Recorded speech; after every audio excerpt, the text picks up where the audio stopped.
All right, folks.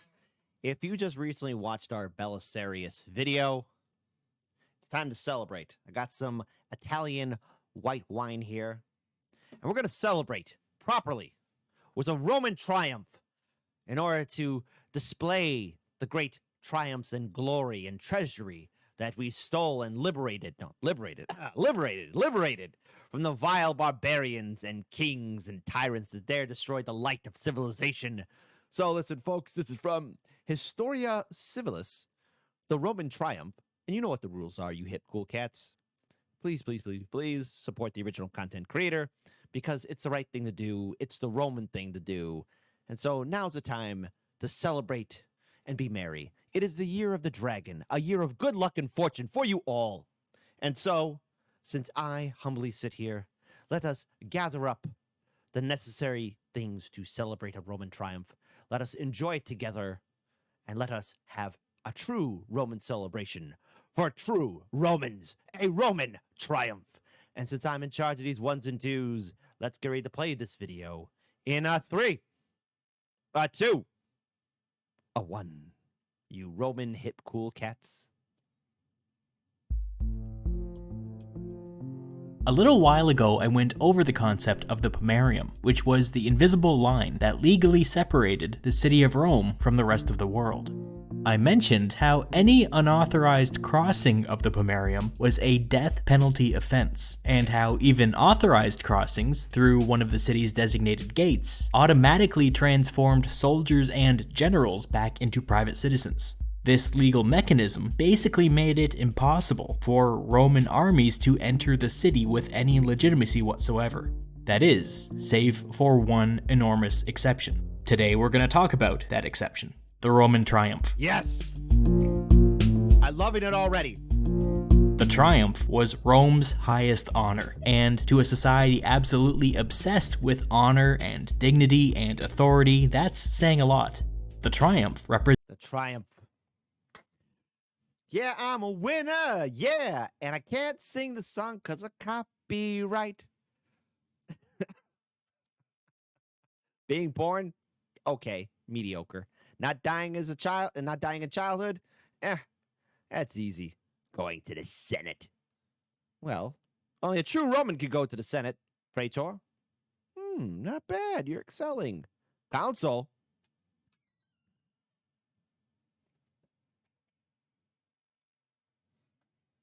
He was a council of Rome! Anyways. I'm sorry. I don't know what possessed me. the And then finally, triumph. apex of a person's career, and a grand public acknowledgement that they were one of Rome's most powerful politicians. So, what was the Roman triumph? Put quite simply, it was a big old parade. More specifically, a big old parade in which a victorious general and those under his command were granted special permission to cross the Pomerium and enter the city of Rome for one day. This was a singular honor. Oh yeah. There were a specific set of conditions that had to be met before a triumph was even on the table. First, a general had to conquer new territory for Rome. Oh yeah. Second, that general had to be acclaimed imperator by his soldiers, which was just an honorific title that means one who commands. This acclamation meant that the victorious general was allowed to add the word imperator to their name until a triumph was held in their honor. By the way, this is the root of the word emperor. Third, the victorious general who had been honored with the title of imperator had to return to Rome and ask the Senate to meet with him outside the Pomerium. Remember, a general's command authority evaporated whenever they crossed the Pomerium, and this rule also applied to the title of imperator. Fourth, if the Senate agreed to exit the Pomerium and meet with the general, he would run down a detailed list of his conquests and accomplishments, which he would end by formally asking the Senate's permission to cross the Pomerium under triumph. Note the wording here. The Romans considered the Pomerium central to the concept of the triumph. Fifth, the Senate would vote. Sixth, if the Senate... I mean, come on, it's a Roman triumph. You better vote yes. I don't want to hear any other debate about it. You vote yes, Pompeian scum. I mean, oof, oof. I'm sorry. I don't know what possessed me there for a moment. I'm sorry if you're Pompeian. I'm disappointed in your choices. I mean, I respect your perspective. Pompeian scum. Approved, the general's request would be kicked down to the plebeian assembly, and if they approved, that was pretty much it. For exactly 1 day, the general would be authorized to retain his command while he led an army across the Pomerium and into the city of Rome.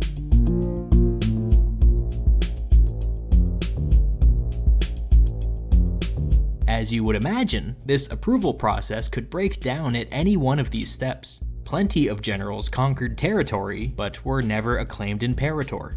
Plenty of imperators never got to make their case before the Senate. Such was the case in the year 60 BCE, when Julius Caesar, after conquering some territory in Spain and being hailed as imperator, returned to Rome and asked the Senate to meet outside of the Pomerium. The Senate, led by arch-conservative Cato, responded to this by strategically dragging their feet until after that year's elections. It had to be you, Cato. It just had to be you, Cato. Always with the stuff. It never ends with you, Cato, does it?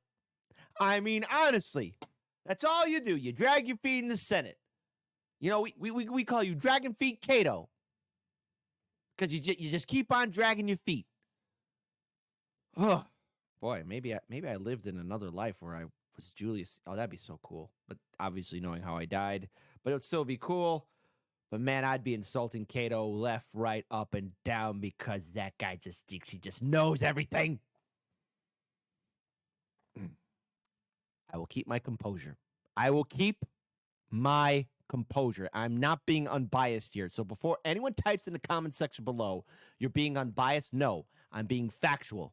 Why? Because I got my knowledge from the unbiased history of Rome. And it's unbiased. Fight me. I dare you. I dare you. Hoping that the promise of a triumph would stop Caesar from running for consul that year. Caesar famously confounded expectations by crossing the Pomerium just in time for the elections, forfeiting his command and his title of imperator. He would go on to decisively win his election, although I don't think he ever forgave Cato for denying him his triumph. Nah, I wouldn't He forgive made him up either. for it later though. It's cool. Yeah, it's cool. With that, let's get into the actual mechanics of the triumph. The ritual was quite complicated, so we're going to come at this from two directions. First, we're going to get our bearings by seeing what the triumph would have looked like to the average Roman. Then, we're going to go back and follow the triumphal general from the beginning to the end of the triumph.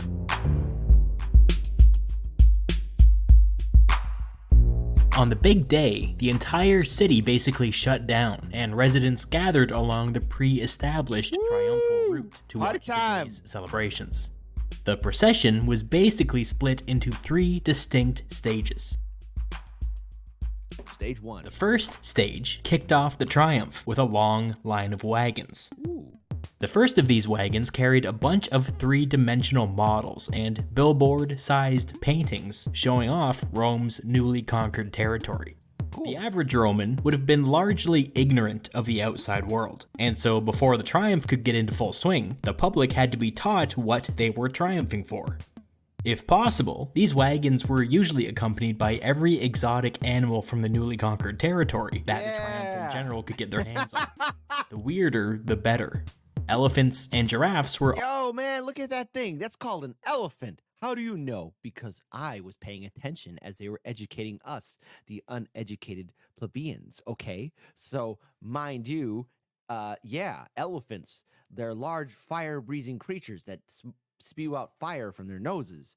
And those things called giraffes, they're flesh-eating monsters, descendants from the unicorn. You heard what I said. That's what probably the Romans said to each other. Hey, Mo, look at that crazy creature with the big old ears. Hey, Mo, look at that animal with the big long neck. Cletus, you get away from that giraffe. You don't know, it might eat your brains out. Did the Romans talk like that? I'll let you decide. Always a big hit, which makes sense because they are objectively the weirdest animals. This was followed by even more wagons. Whoa, there's a unicorn! Paintings. There was a unicorn. Look. Look. Stupid computer. Come on. Come on. Load. Load. Come on. Look. There's a unicorn. I knew it.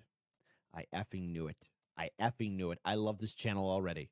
Paintings and models depicting key battles or events from the triumphal general's campaign. This was equal part education and propaganda, as you would imagine. Well, maybe a touch more propaganda. Excuse me, it's all factual. Thank you, This sir. Indoctrination was followed by another series of wagons that proudly displayed the spoils of war to the public. Bling. Coins, precious metals, expensive clothing, religious artifacts, whatever. You can kind of piece together the narrative that the Romans were trying to tell themselves here. Show an exotic place, then show the Romans conquering that exotic place, then show the treasure from that exotic place flowing into the city. It was a very simple piece of propaganda, but people loved it. Also, not to be a downer, but history is often a downer, the spoils of war portion of the triumph included human beings. It was considered a real feather in one's cap to have a foreign monarch dressed in their full regalia march in one's triumph. We're not gonna linger here, but hold these prisoners in the back of your mind. Excuse me. They dare stood against the might of Rome. So no, they're an afterthought. And, you know, their necks could use a good squeezing. A nice massage, if you would.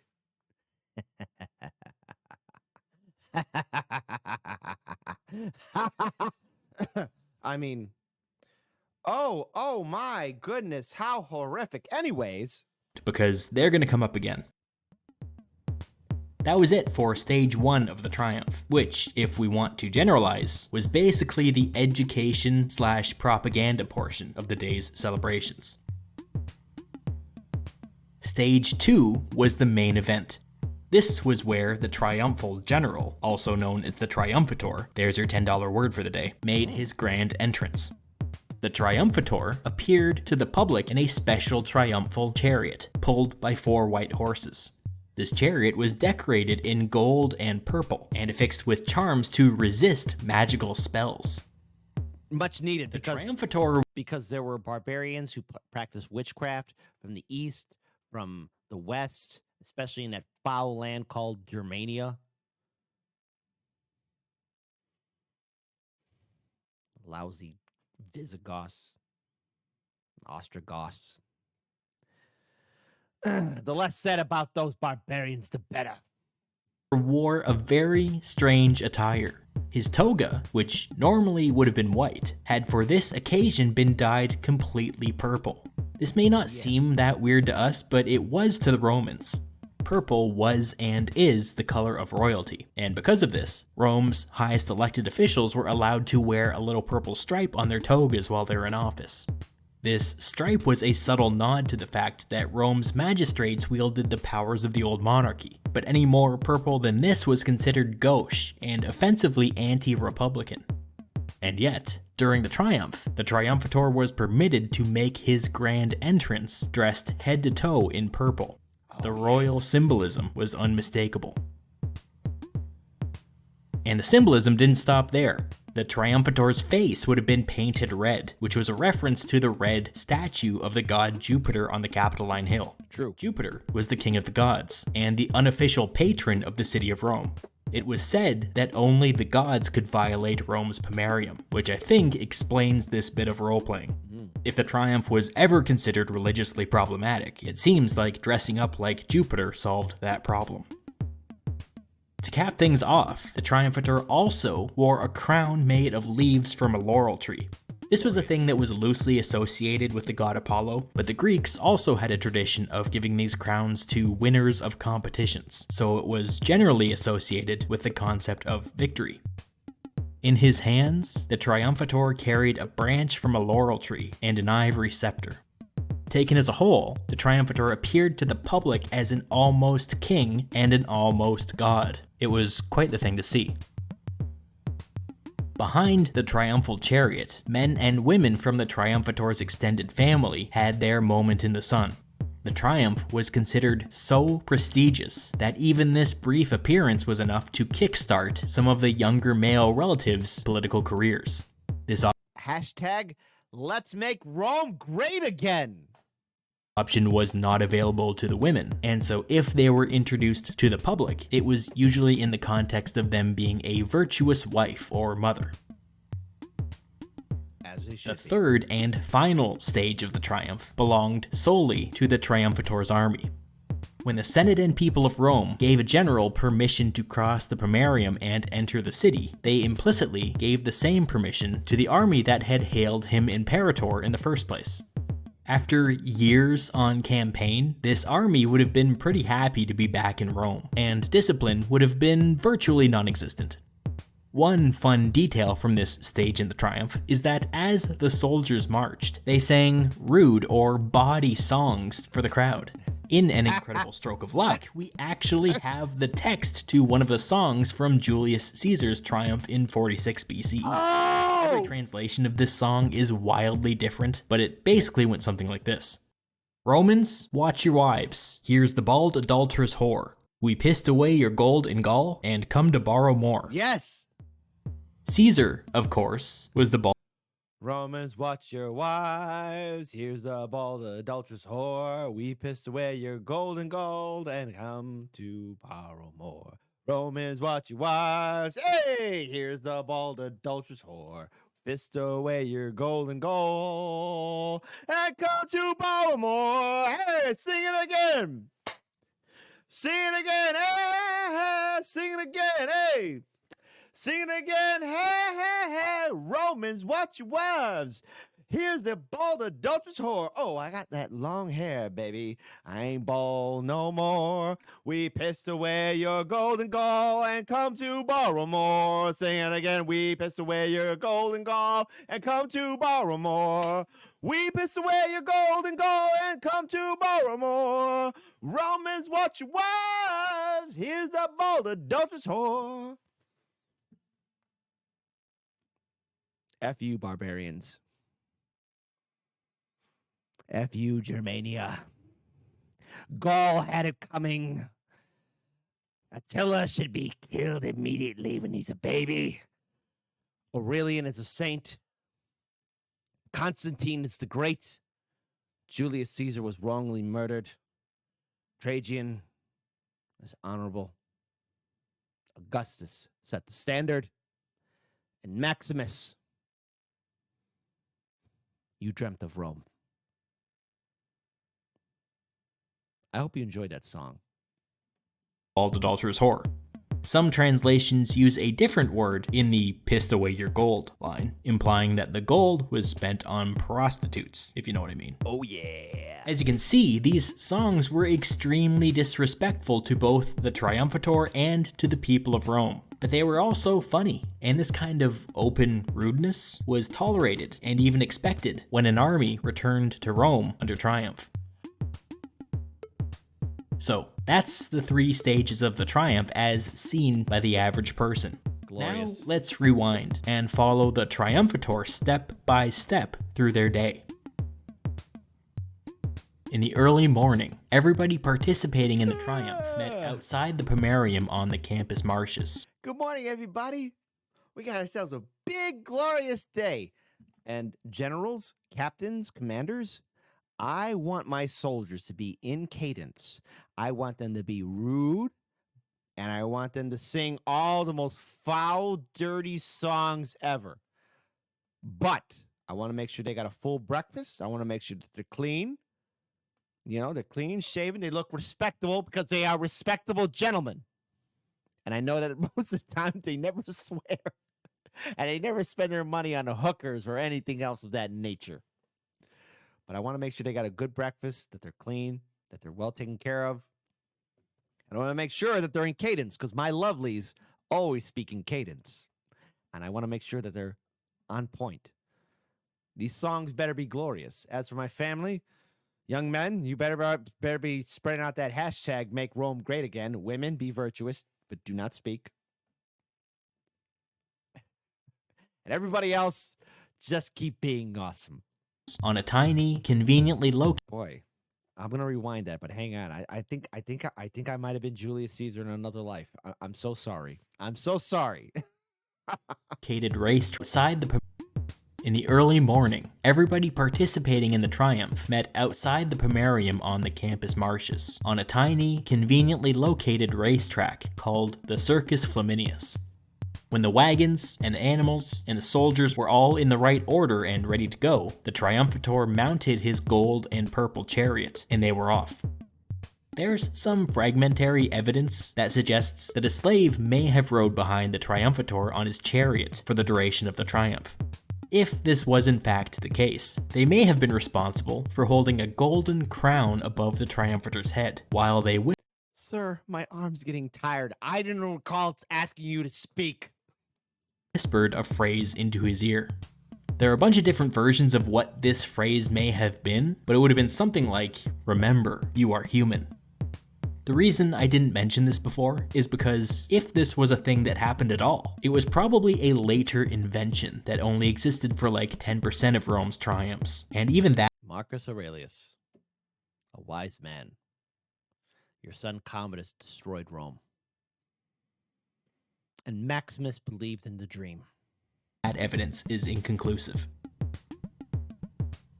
The triumphal procession exited the Circus Flaminius and made their way onto a street that was lined with spectators. From here, the procession headed towards something called the Triumphal Gate, which we think was located near the southern tip of the Capitoline Hill. This gate would have been uniquely decorated for the triumph, and it was here, as I've mentioned before, that Pompey tried and failed to squeeze through the gate in a chariot pulled by elephants. This was Pompey. Your name was used by individuals who caused you to betray your friend.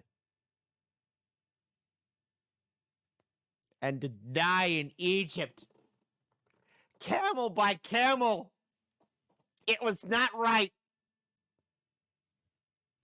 If you got the reference, I love you. Was probably rather embarrassing, and 4 white horses had to be substituted in before they could continue.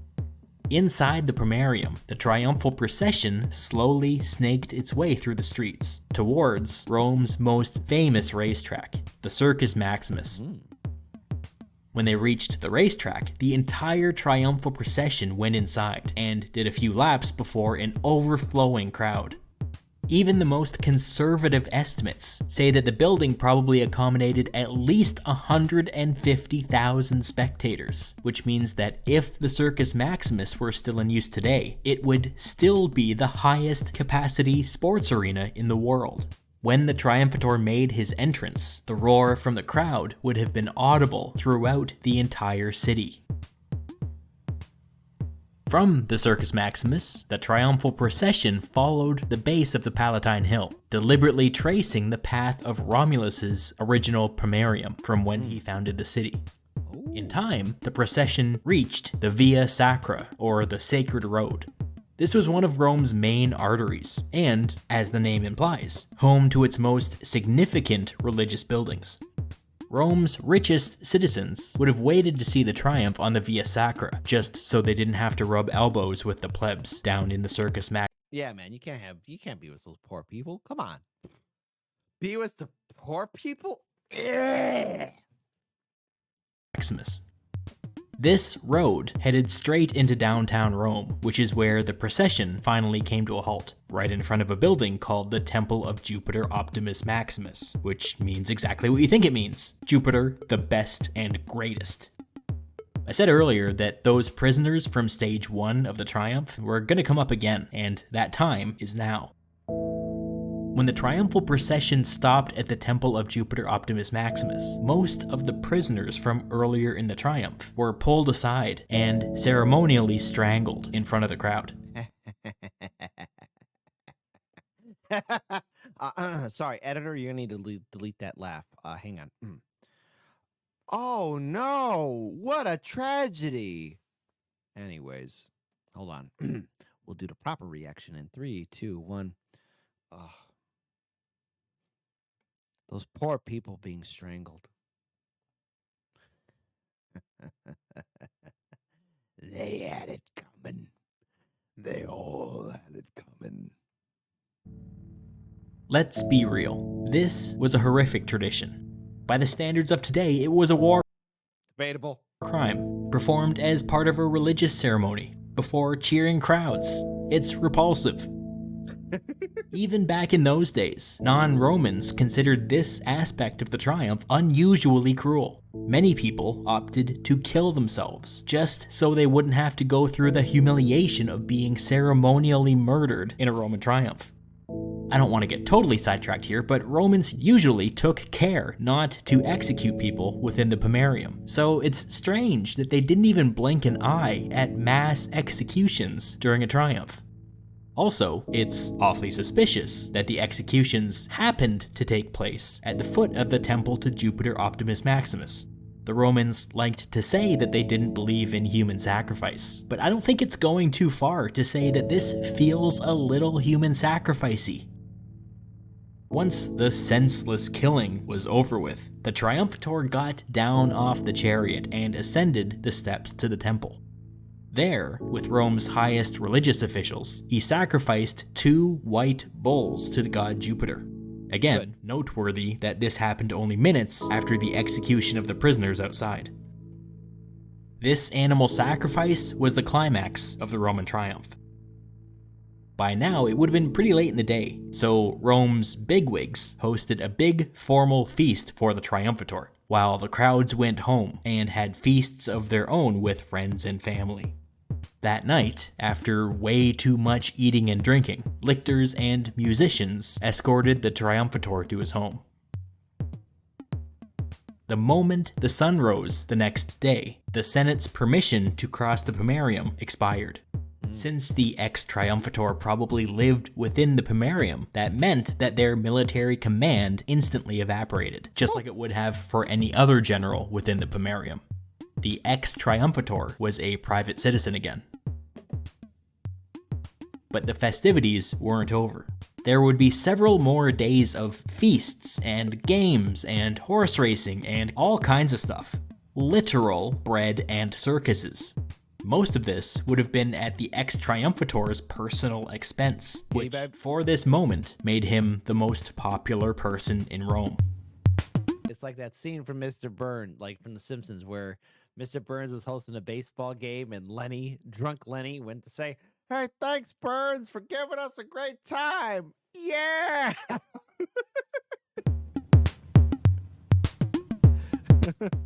If we are to believe Rome's internal record keeping, over the course of 7 centuries, the city celebrated, on average, a triumph every 3 or 4 years. But with the ascension of Rome's first emperors, this ancient tradition faded away. It was gradual at first, but over time, it became less and less permissible for the most popular person in Rome to be anybody outside of the imperial royal family. This decline of the triumph coincided with a general meritocratic decline, which was a trend that infected every aspect of public life and led to greater and greater political instability. In short, the triumph was a sign of healthy political competition, and when the triumph started getting all funky, it was an early indication that the funk was coming from inside the Republic. And only one person really truly earned a triumph. Well, obviously there are many, but there is, of course, Aurelian. I'm sorry I couldn't save you, Aurelian. I'm sorry we couldn't save you. I was born way too late to save you. I'm sorry. There's Constantine the Great, who got his triumph. and Belisarius, the last Roman.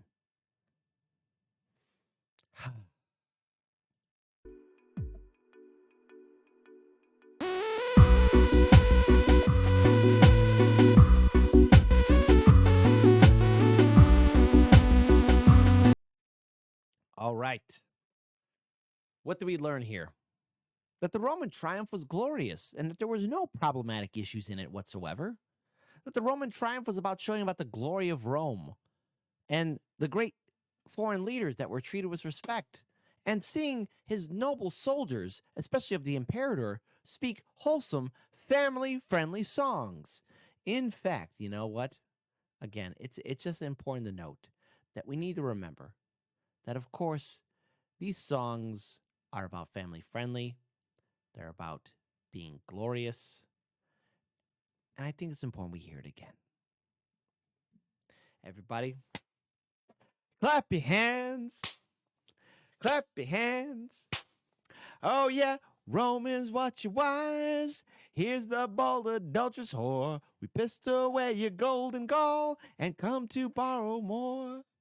Romans, watch your wives. Hey, we hear the bold adulterous whore. We pissed away your golden gall and come to borrow more. Sing it again, sing it again. Hey, hey. Everybody. Everybody in Rome, do what the Romans do. Everybody in Rome, do what us Romans do. Romans, watch your wives. Hey. Here's the bold adulterous whore. We pissed away your golden gall and come to borrow more. Give us more, give us more, give us more, give us more, baby. Hey, hey, hey. Oh, man. I'm going to be checking out more from this channel. All right, so we here at Americans Learn encourage all of you hip cool cats to please support the original content creator. That link is in the description box below. We do that for all the creators that we watch here because it's important for us to get our learn on. And this has been an unbiased perspective and point of view. I made no errors whatsoever. I didn't offend anyone whatsoever. And Romans, celebrate and hang out with your family and eat true Roman bread for true Romans. For after all, type in the comment section below. How often do you think of ancient Rome? I do a lot. I do. Aurelian, I'm sorry I couldn't save you.